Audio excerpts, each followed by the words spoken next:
how can we elevate our staff to make sure that we're operating at the optimal performance? Lead them by example, okay? Train your people, okay? Coach your people, okay? And then follow up with your people. Like, have them come back. Just don't do a one-time training and then expect everybody to instantly become great. Have follow-up meetings and trainings and measure the numbers and look at it and hold them accountable to the things that they want as well in life.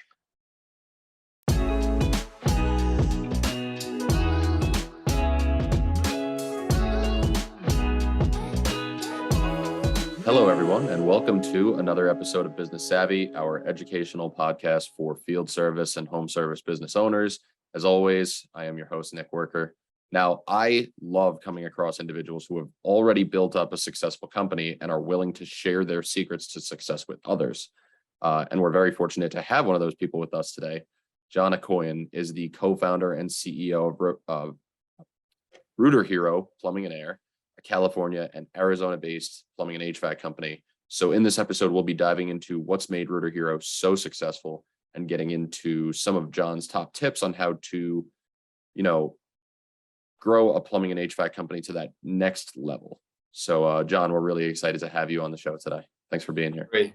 Yeah, thank you. It's a pleasure to be here. Thank you for having me on your show. Yeah.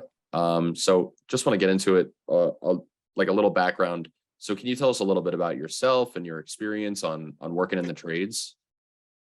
Sure. Yeah.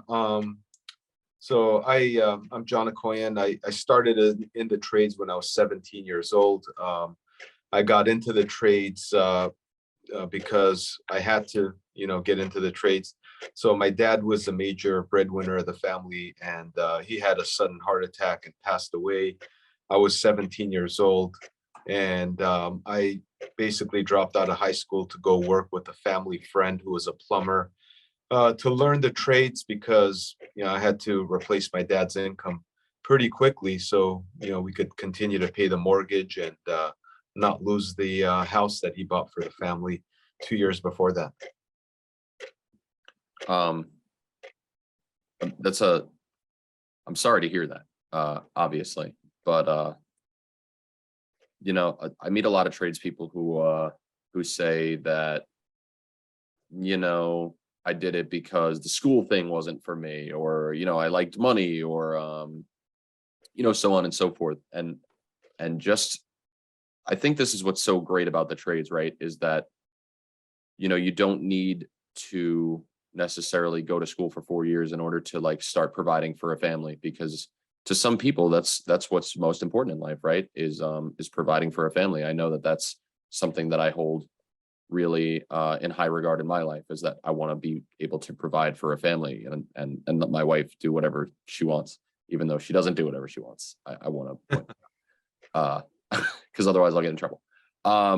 So I want to ask you this: what would you say are some of the biggest reasons that plumbing and HVAC companies sort of fail to grow or end up failing to reach their real potential? What are some of the things that plumbing and HVAC companies fail to do in order to, get to that next level? Well, I could tell you out of personal experience, so a lot of companies, if they're successful at one time and then they just get stuck, I think a lot of things that happen is the owner stopped doing the things that brought them that far. Sometimes, we get too comfortable and stop doing the things that, brought us to this point, which are the basics. And, some of the things are taking risk, growing the business, learning, educating yourself, hanging around with other successful business owners that, you could learn from that.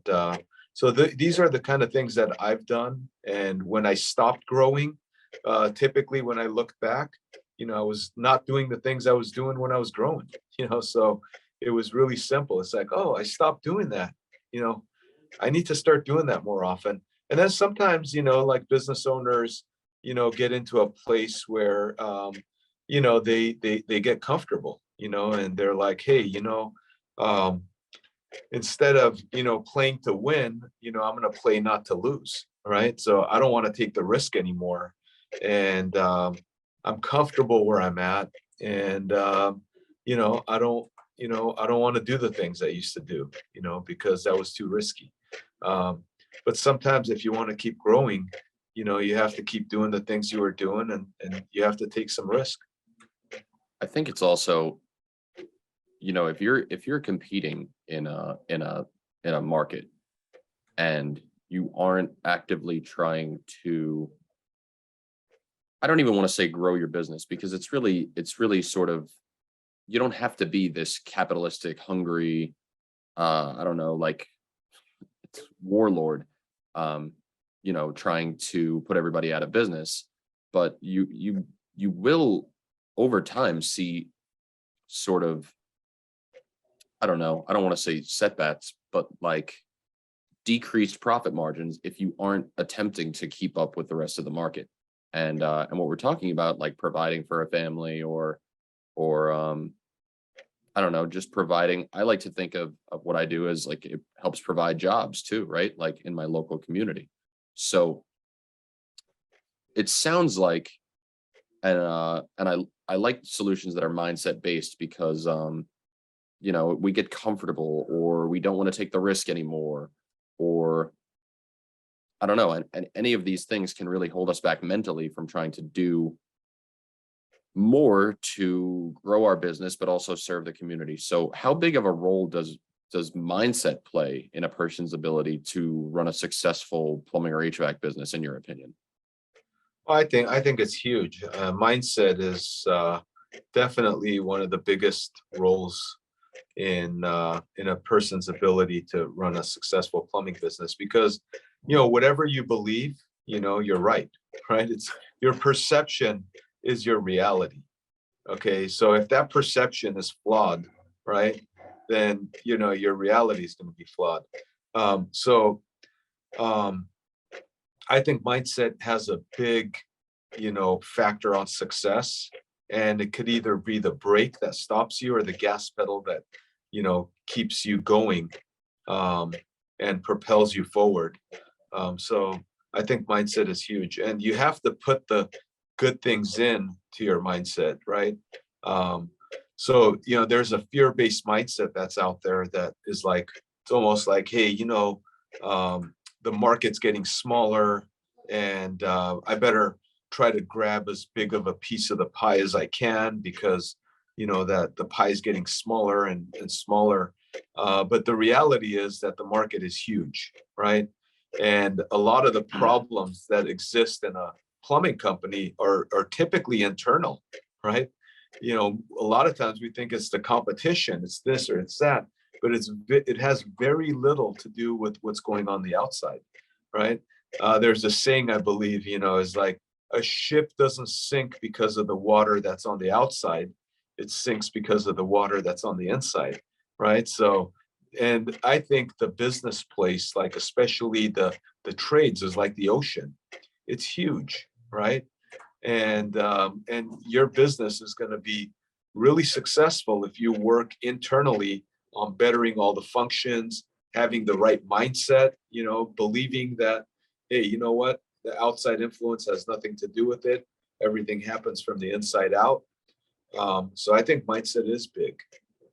I love the way that you stated that, and this is something that I've had to learn over the years, is I have to really zoom out of my view on the day to day, what seems like the landscape of my business, right? So I'm in marketing. It's mostly my job to bring in leads, lead generation, and sort of spread the awareness of the company to HVAC plumbers, home service, field service, those types of businesses. And when I talk to my sales guys, a lot of them will have this, when things are going a little slower than they normally are, they'll have a very myopic and sort of fearful outlook, like, oh man, we're going to have to, I don't know what we're going to do. We're going to have to stop calling all the HVAC guys and the plumbing, and because of inflation, or because of COVID, or because you know, like whatever hot news thing is running in the media that week.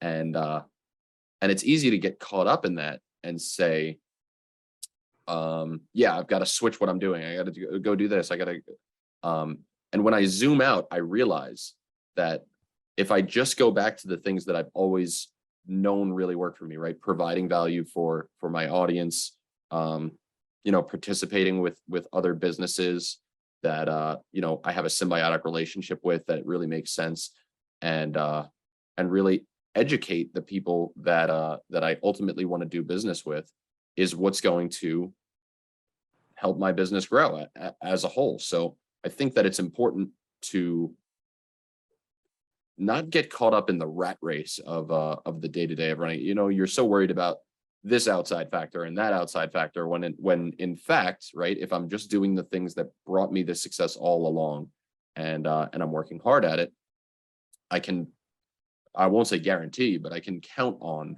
being successful again. And I want to talk about your journey, because I mean, Rooter Hero is a success story, in my opinion, and a lot of people's opinion. And I want to ask, are there any key turning points that stand out in your mind, and important decisions that you made that ended up playing this, like the more significant roles in your company's growth? Yeah, I mean, there was a turning point. I mean, I've always been somebody that liked to learn and read, and I remember reading this book by a guy named Vern Harnish. It was Mastering the Rockefeller Habits, right? And it was a pretty thick book, and I wasn't used to reading thick books, but I got through this one. And there was a statistic that was in there, and Vern said in there that there's 28 million firms out there, and out of 28 million companies in the U.S. or firms or corporations, there's and he had these graphs that majority 96% of the companies were like $1 million and below, right, in revenue, and then there was a portion that was above, and there was 0.004% of companies that did between, I think, up to 50 million in revenue or something like that. So I'm like, wow, that's a pretty interesting statistic. 0.004% of 28 million companies do 50 million in revenue. And I said, that's my target. I want to build something that does 50 million. I mean, because that puts our company in this 0.004. So I called it the 17,000 Club, right? And I was like, I promoted it. I talked to it about all of my employees. When we were 5 trucks, and then when we were 50 trucks, I was talking about it. And I just kept talking about it. I even made a license plate on my car that said 17K Club, right? And I put it on my car and I drive it. And it was a specialized plate. So every time I changed my car, I put that plate back on just to remind me that, hey, that's what I wake up and do every day. I'm going to build something that's worthwhile, that, we could say that we got into the 17,000 Club. So that book and that statistic was quite interesting. And I think it really drove me to look at the numbers. And I guess that's, where the Fortune 500 come out of, the 500 fortunate companies that could get to the top, which is probably 0.00001% or something like that.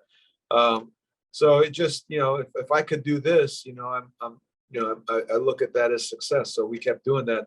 And then we got there and we're like, oh, wow, and like, what's next? And then I changed it to the 2,500 Club. Now my license plate says 2,500 Club. And, now we're going for that, So I think that book and, that single statistic, and I still have that graph on my vision board, I'm always looking at it, has made a significant difference in how hard I work and, how I, like paint the future for the people in the company. So I think one of the most important things that should be focused on, and I know is in your wheelhouse, is how important it is from a customer service standpoint, to grow a business. So what are some of the things that you've implemented from a customer service standpoint that have helped you get to this point? And what can other companies do to help them stand out from their competitors? So we always talk about this, right? It's really important, and we call it the referability habit. Okay, it's like three basic things that we learn when we're like very young. I mean, I know I learned it when I was extremely young, and a lot of times we forget it, right? And I think for good customer service, for you to be a company that people are going to refer to, there's three simple things that you need to do, and we train our people to do that. And number one, it's be on time, right? So simple, be on time. Okay, it's the number one leadership thing that's trained. It's the number one thing, be on time. If you do that, you're probably standing out from the rest, right? Number two, very simple, do what you say, right? Do what you say. Like, hey, if you tell a customer, hey, I'm going to do this, do it. And number three, okay, say please and thank you. Be polite, right? Those are the three major things that customers really do expect and want, that if we could get all three of those right, that we're going to be a referable company, which means that customers are going to be happy with our service and they're going to refer us to friends and family. So we basically put that into all of our training and talk about that because that's what customers expect and want. So speaking of training, I'm a huge believer, and I don't remember when I learned this, but it was years and years ago. It's a quote from Richard Branson. I probably say this in every episode of this podcast, but it's, if you take care of your employees will take care of your customers. And what I think of that is that I don't really have to hammer home how important and all of that. I train my employees to do the right thing, and then I trust them to take good care of my customers.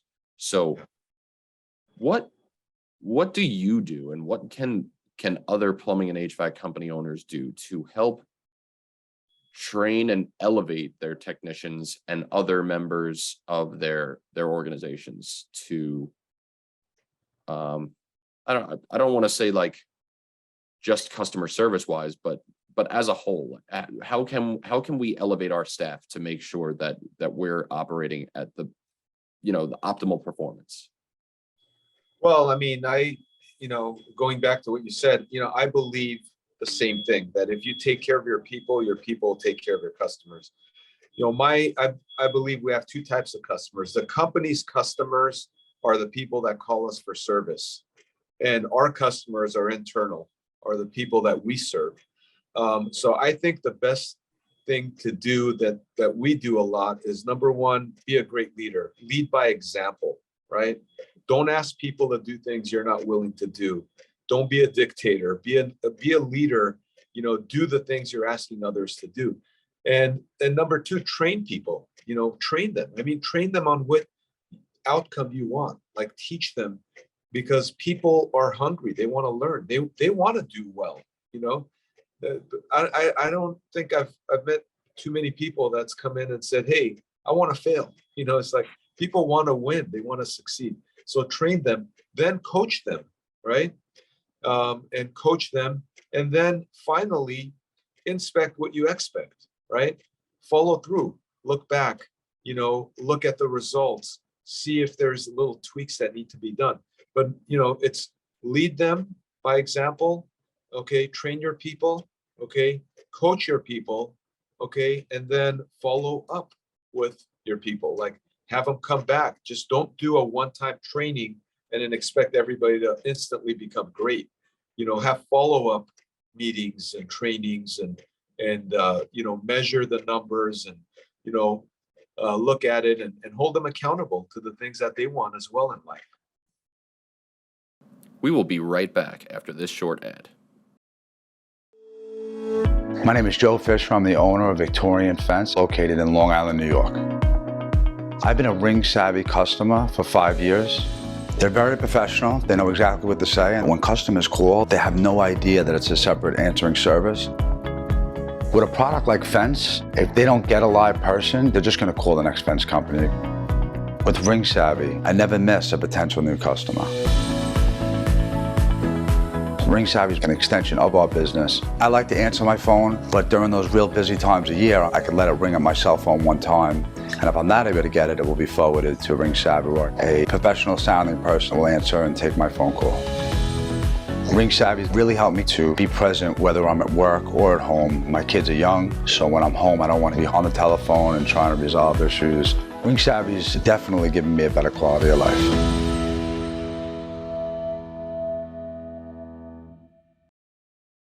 My mentor is a man named Michael George. I started working for him when I was 16, and he did high-end catering in the Hamptons. So I'm sure you can imagine the clientele and the expectation of service and so on and so forth. And he's one of the best people first leaders I've ever known. He had 3 rules, right? 3 rules for working. We're here to have fun, make some money, and do a good job, right? And when I focus on those 3 things, that's how I like to lead, right? But do a good job isn't criticize when something goes wrong. It's help that person get to where they need to be. Right. And that's in all facets, right? I want to help that person make more money. I want to help that person have fun at their job, right? I don't want them to be miserable, because that's what comes across to the customer, right? If they're miserable, the customer is going to be miserable. If they're happy, the customer is going to be happy. Well, for the most part, right? We're talking general here. There might be some crazy people out there. And I want to ask you about this, because I mentioned before getting caught up in like the headlines, but this is something that I'm actually currently experiencing. And I think truthfully that a lot of people are worried about this. So I think we should discuss it, is the current state of the labor market. And when I say that, I mean sort of this labor shortage that we're seeing. And I know that a bunch of my customers have expressed that they are feeling the effects of this labor shortage. So are you finding that it is hard to find new talent? And if so, what are you and your organization doing to connect with prospects? Yeah, I mean, I believe the labor shortage is going to continue. I mean, because obviously there's a lot more people getting out of the trades than going in. One of the things that I know I had when I was in high school was, shop classes, mechanic classes, woodworks, and that's been pulled out of the school system. So, we're sending more kids to college and putting more debt on kids. And, so that's definitely contributing to the labor shortage in the trades. But I think that's going to continue to happen. One of the things we've done is one of the things I did is I started to write some books. I wrote this book about the trades, and it's called The Secret to Real Wealth. And this is for anybody that wants to come into the trades. The title of the book is How a Career in Plumbing Can Change Your Life and Allow You to Retire Wealthy. So we're giving these out at high schools, junior colleges, people that are young guys that are coming into our organization, just so they know that, hey, plumbing could be an actually great choice in a career. And we're training people. I mean, we have young talent that's coming in. We have hundreds of how-to videos that people are watching.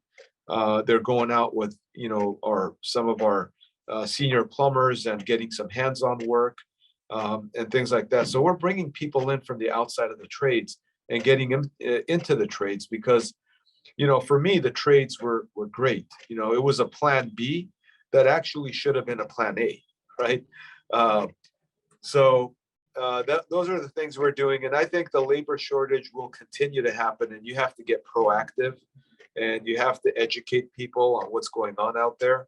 I like going out to schools, talking, sending out books. We interview people, we hire people without experience, just mechanically inclined people that like to work with their hands. So those are the kind of things I think every company should be doing, to fulfill the roles. We have to teach and bring in young talent into the trades, because, it's not I don't think as a plumber, you could crawl under the house, into your 60s and 70s, right? I mean, it's one of those things like sports, right? You got to play it while you're young, and then you have to learn and get really good at it, and hopefully become a teacher and maybe a manager, or maybe, get into a higher role where you can actually start mentoring younger people coming in. And we should all think about doing that, get great at what we do so we can actually teach younger folks to come in and get great at what they do. I love your response, and I'm a big if I see a problem and I want to address it, I try. I think that education is the way to combat, I don't know, fear and ignorance, right? So I was just having a discussion with a very good friend of mine the other day that, we're seeing this labor shortage, and he was saying something to the tune of, oh, well, everybody's just staying home because of the government and this, that, and the third. And I said, that might be partially true, but I think that younger people now feel that they have been sold a lie, that like you can go to college for 4 years and, you just take out the loan, you'll be able to pay it off with a job. But at this point, it seems, yeah, I mean, if you pay attention to like the news and only going to college for 4 years, it's pretty disheartening. It seems like, young people will never be able to buy a house or start a family or afford to pay off their loans. So it's almost this like, why try attitude when they don't know that without a 4-year degree and taking out $100,000+ in loans, and I think that's being generous to the lower end of the spectrum, is that they can go into these trades. And I have a great many friends who make a great living working in the trades, working with their hands, and even being entrepreneurs at a young age. And I have a sort of, I don't want to say a disdain, but like I went the college route, and I found out that wasn't for me, and I fell into something else entirely. And I think that people feel like there's only one way to do things nowadays, and it's just not true. So I appreciate the fact that you're back in schools, letting kids know that if the school isn't for them, that there's another way to make money and still be fulfilled and happy in your life and serving a community. But I want to switch gears because I'm so long-winded. I'm really sorry. I want to talk about marketing strategies because I know that right now it seems like, we're talking about this, right? And this is why I want to talk about it, is to get rid of the fear and the stigma around these things, is inflation and the shortage, and people are saving and they don't want to make upgrades or fix things. So are there any marketing strategies that you've found to be recently successful to help HVAC and plumbing companies sort of I don't know, find customers, even though there might be currently, a hardship in getting new business? I mean, I think marketing has a lot of different, aspects to it. So, obviously a lot of things are going to the internet nowadays. So, we do a lot of internet marketing, and we try to stay in many arenas. So, internet's one thing that we do, but for the most part, I mean, I think nowadays it's about collecting positive reviews and making sure that you have a lot of happy customers, right? So that's another area that we promote a lot, is, getting our technicians to get as many reviews as possible and sending out review links. But we do radio, we do print, we do internet. So, we tried to stay in many arenas, just so we could stay in front of customers in many different areas. So I think, marketing is, in one area, it's like, it's not too hard. It's simple. It's a percentage of your revenue that you have to constantly put in there. Okay. So never think about marketing as far as like, I have to do this once and it's over. It's like something you have to do, like pay the rent. You got to do the marketing every single month, right? And what most companies do is when, business gets tough, the first thing they cut is marketing, right? It's almost like, pulling the plug on the business and waiting for it to die. I mean, you have to keep doing marketing. So I would measure it. And nowadays with Service Titan and all the software and all the, things that are out there, you can measure everything that you're doing, and you could put more money into the things that work, right? So, yeah, I think marketing is essential to any business, but you have to do many different types of marketing, not just stick to one. I agree with you because so I'm such a sucker for like business podcasts and influencers. And I remember I was watching Shark Tank once, and I don't remember what the product was, but the sharks are talking to him, how are you marketing this product? What are your sales? And he tells them all about the sales. They're like, wow, this is so great. What percentage of your sales come from the website? And he's like, 100%. And they're like, oh, okay. But like, where do you get the traffic to the website from? And he's like, Facebook. And they said, you get 100% of your sales on the website and 100% of the traffic comes from Facebook. And he said, yes. And they all instantly got out. They said out. And what they explained the reason for that is that Facebook giveth and Facebook taketh away. Meaning that if Facebook tweaks, I don't know, something about their audience targeting tomorrow, this guy will lose 100% of his revenue. And I think about that in terms of my marketing, right? If I'm not focused on Google or other search engines or Facebook, LinkedIn, all the social media, print, video, one thing goes down and I no longer have a source of lead generation for my business. And then I'm in really big trouble. Yeah. So I want to ask you, because it seems like, everybody's got that threshold of money that they want to make in order to be comfortable, right? They got a number in their head. And I think that a fair number in today's era, for somebody who wants to be really successful is making $1 million or more working in the trades. So if a business owner who's listening to this podcast right now has a goal of making $1 million or more working in the trades, what is your number one piece of advice that you would share with them? I wrote a bunch of books. So I would share that, go grab this book I wrote called How I Grew My Residential Plumbing Company from 0 to 50 million in 9 years. And because I give a lot of the secrets of how I did it in there, and then I wrote a bunch of other books as well, that can actually help a lot of the trade industry. There's this book I wrote called Creating 99 Millionaires.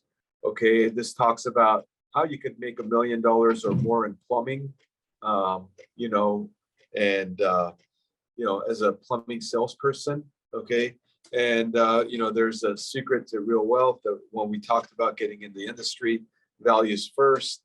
So there's several stuff that I've written about it that I've learned from many aspects of how you can actually make $1 million, how you can become wealthy in the trades. So I would start with taking some of those and reading them. They're really short books. I don't like writing long books, so I write a lot of short books and get right to the point. So, I mean, that's the advice I would give some of the audience. And look at other things too. There's a lot of other things that are written by other, tradespeople that, share successes and strategies of how to make that happen, right? So if our viewers have liked what you've had to say today and they want to hear more from you, is there a way that they can reach out to you or follow you online? Yeah, I mean, I'm on Facebook, John Akhoian on Facebook. My email address is john@rooterhero.com. My books are on Amazon. So if you just go into the search term on Amazon and just put my name, JOHN AKHOIAN, Akhoian, you'll see all 5 books that I've written. I've also got it on Audible. If you're like me, you like to listen to your books, just go to Audible and put John Akhoian, and all of my books are on Audible as well. Or just go to our website, rooterhero.com. And about us, I have my cell phone number in our website, so you can just give me a call on my cell phone. That's very brave of you. I kind of want to pick your brain about that, but John, thank you so much for joining me on the show today, and want to give a special thank you to all of our listeners. We hope you enjoyed this conversation, and we will be back with another episode of Business Savvy soon. Links for everything mentioned in our conversation today can be found in the description of this episode, including all 5 books, the website, and the About page, so that you can call John. Be sure to check out previous episodes of our show on Apple Podcasts, Spotify, Anchor, and the Ring Savvy YouTube channel. See you next time, everyone.